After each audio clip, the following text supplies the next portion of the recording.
naniniwala ako na dapat tayo ay buo. Buo? Ano y- Sir, wait lang.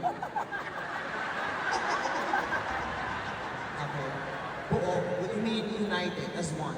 United. Unity.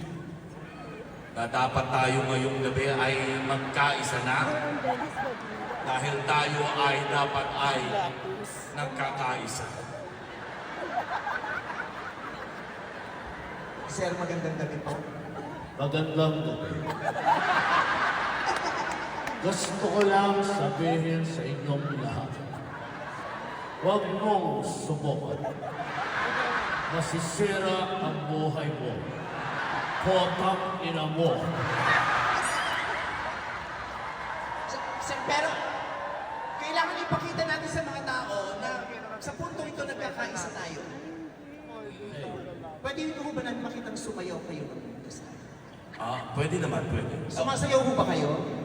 Yes, sumasayaw. Nakikita ko sayaw ka nga ng sayaw eh. Oh, Hindi, katawan po ang sasayaw. opo, hindi opo, ba? yes, yes, yes. Okay. Gusto niyo po siyang anyayahan? May gusto kong sabihin Okay lang bang magsama tayo ngayon? Gusto mo na ba? Diba, pinaalis mo ko?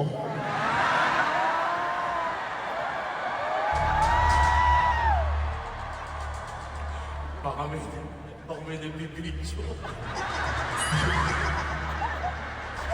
Gusto mo itabi natin si Senator Bam para safe tayo?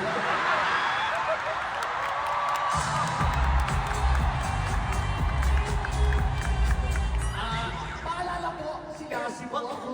Ako po si MC. Mahal ko po pamilya ko. Huwag po kayo masyadong maingay, nagro-rosaryo si Ma'am Charo. Si Ma'am Charo, kinuha yung bakla sa rosaryo. Gabayanin po si Ma'am Capino. Ang saya natin, pero mamaya bulag na tayo. Baka nasa breaking news na. So, gusto ko lang makitang sumayaw.